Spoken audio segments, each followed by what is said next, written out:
Selamat sore para netizen dimanapun kita berada, salam inspirasi bagi kita semua ya. Menarik juga ternyata terungkap dua penyebab elektabilitas Anies Baswedan terus menurun. Jokowi berperan besar ya. Dengan adanya cawe-cawe yang kemudian banyak muncul spekulasi begitu ya. Jelas bahwa orang-orang di luar sana begitu ya, ketika ada keterlibatan ikut campur sana sini begitu kan, itu menjadi dampak luar biasa begitu. Wah, ini sudah jelas bahwa orang akan berpikir bahwa dianggap Anies Baswedan akan kalah. Tapi tahu-taunya ya, dalam strategi politik itu dinamis. Saya masih teringat apa yang beberapa hari lalu begitu kan, seperti pemilihan di Turki begitu. Padahal lembaga survei di sana ada yang terafiliasi kepada calon presiden begitu dan memenangkan di situ begitu. Tapi tahu-taunya apa? Tahu-taunya adalah bahwa ya Erdogan yang menang di situ begitu kan. Yang awalnya ada yang lembaga survei yang mengatakan bahwa Erdogan akan kalah, tapi tahu-taunya menang gitu. Inilah politik begitu kan. Ya politik itu dinamis, tidak bisa ditebak. Kira-kira seperti itu begitu. Banyak sekali pro dan kontra. Ada yang mengatakan elektabilitas Anies turun karena ada kasus yang kemudian akan menyeret kepada Nasdem dan Demokrat begitu ya. Tapi kita lihat saja bagaimana perkembangannya. Saya rasa solid begitu kan, dan bahkan Anies Baswedan akan segera mendeklarasikan cawapresnya begitu. Tetapi seperti ini ya, komentar-komentar netizen terlebih dahulu.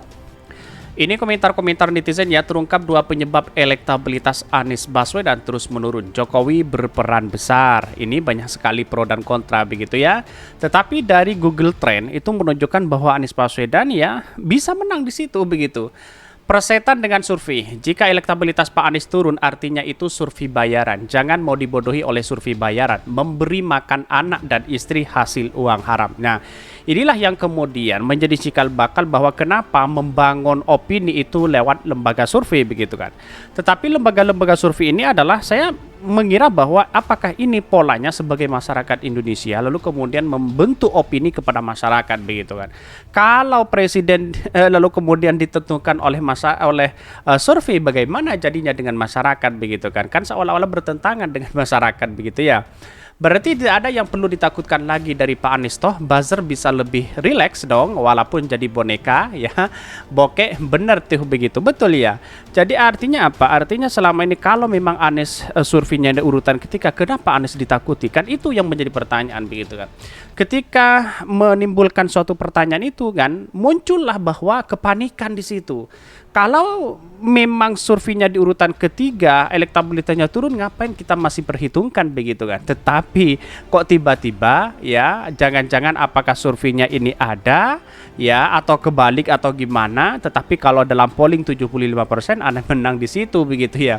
Tetapi kita lihat saja bagaimana perkembangannya ya, seolah-olah masyarakat didekti atau di justice ya dengan opini lembaga survei. Padahal kalau tahu terhadap lembaga survei, wah, siapa yang bayar dan siapa yang memberikan sponsor kepada mereka begitu.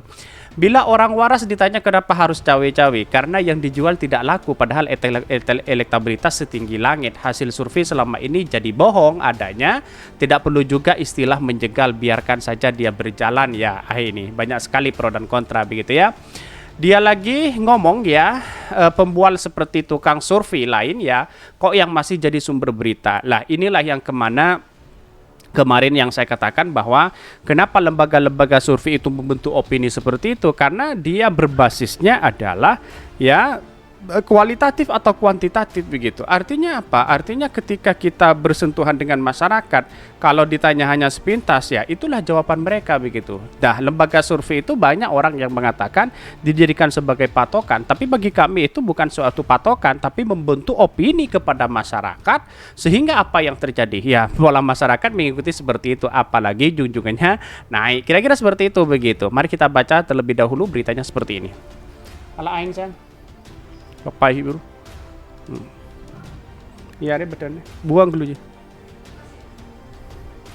Ini beritanya, terungkap dua penyebab elektabilitas Anies Baswedan turun ya, terus turun ya, menurut Jokowi berperan besar ya. Karena seorang presiden itu tidak boleh mengikuti cawe-cawe seperti ini, ikut campur urusan masalah copras-capres begitu kan. Karena padahal presiden kan tidak punya kepentingan lagi begitu, 2 periode sudah menjadi presiden begitu. Elektabilitas Anies Baswedan disebut makin merosot turun. Hal ini seperti tercantum dalam lembaga survei indikator politik yang baru saja dirilis pada minggu ini, ya 4 Juni 2023. Direktur Eksekutif Indikator Politik Indonesia Burhanuddin Muhtadi mengatakan elektabilitas Anies Baswedan mengalami penurunan, ya, yang menjadi 12,25% ya. 12,5% dan turun, ya, tersebut telah terjadi sejak Juli 2022. Jadi inilah yang kemudian siapa survei indikator, siapa survei SMRC, ya, carta politika dan sebagainya begitu. Artinya selama ini apa? Kenapa masih orang-orang di luar sana itu adalah rujukan itu lembaga survei, padahal ya lembaga-lembaga survei yang terafiliasi kepada calon presiden kan sudah tahu siapa mereka begitu. Inilah kenapa orang-orang itu masih berpikir seperti itu begitu kan. Jadi artinya selama ini bahwa apa yang dilakukan lembaga survei bisa saja begitu elektabilitasnya kembali begitu atau hasil surveinya kembali. Karena dengan adanya sponsor, dengan adanya dibayar bisa jadi seperti itu begitu. Tidak mungkin untuk tidak memenangkan begitu ya. Masa tahu-tahunya ada orang bayar lembaga survei misalnya ya, tiba-tiba kalah di lembaga survei ya. Saya rasa tidak mungkin seperti itu begitu. Dia pasti menang begitu. Selama 3 tahun Anies Baswedan ya kalah terus begitu kan. Sama dengan Erdogan begitu ya, di junjung tinggi di sana begitu akan kalah begitu ya, katanya dengan spekulasi dengan kepemimpinan Erdogan di situ ya sudah muak masyarakatnya. Tapi tahu-tahunya kok bisa menang begitu kan. Kan itu yang menjadi pertanyaan begitu. Apakah nasib Anies Baswedan sama dengan Erdogan? Mari kita bongkar habis-habisan di sini gitu ya. Elektabilitas Anies Baswedan yang kini berada di posisi ketiga ya setelah Prabowo Subianto dan Ganjar Pranowo itu disebutkan terjadi karena 2 faktor utama. Tren penurunan Mas Anies belum berhenti. Ada 2 penyebab mengapa Mas Anies mengalami penurunan. Kata dia disita Aki Pagi ya. Faktor pertama yakni approval rating Presiden Jokowi yang masih sangat tinggi. Dalam survei indikator politik ya, approval rating Jokowi disebut malah naik sekitar 3% dari 76 ya menjadi 79,2%. Di mana letak logikanya? Bayangkan begitu, bisa mengukur kemampuan seseorang begitu ya. Walaupun lembaga survei hari ini yang kemudian kinerja Pak Jokowi tidak puas sama sekali dianggap puas di situ begitu ya. Tapi nggak tahu begitu apakah ini sampelnya dari mana begitu kan ya, wajarlah. Angka ini memang masih dikit ya, di bawah survei-survei lain yang menyebutkan angka approval rating Jokowi ada sekitaran 82% sampai 50%. Kenapa tidak sekalian 100 begitu ya? Itulah mengapa lembaga-lembaga survei membentuk opini seperti itu begitu agar dipercaya oleh masyarakat begitu. Tapi ya dengan adanya spekulasi hari ini ketika lembaga survei itu keluar, itu paling masih dibicarakan 1 minggu itu dibicarakan. Ya setelah itu sudah habis lagi karena baru muncul survei lagi begitu kan. Ini kan aneh begitu. Masa lembaga survei hari setiap bulan, setiap minggu bahkan setiap bulan keluar terus begitu kan. Ya baik dari lembaga yang lain, lembaga-lembaga survei yang lain begitu ya.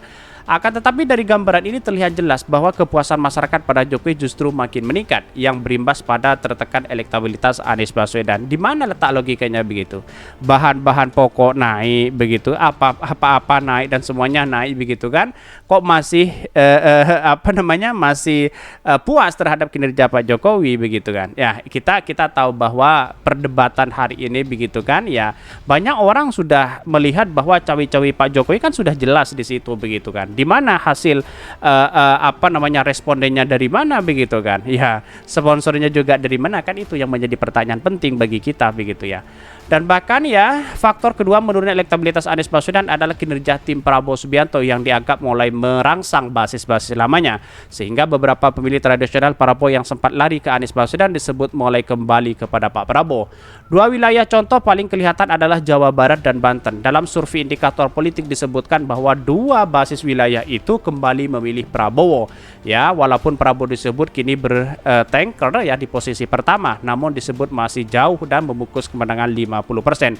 Ya, inilah lembaga-lembaga survei yang kemudian menjadi rujukan ya, membangun opini kepada masyarakat. Tapi kalau masyarakat cerdas tidak begitu percaya terhadap lembaga-lembaga survei hari ini. Ngapain begitu kan? Kata Pak Prabowo, ya lembaga survei itu dibayar begitu kan. Tidak mungkin yang di bawah kemudian tidak bayar dan sebagainya. Kira-kira seperti itu begitu.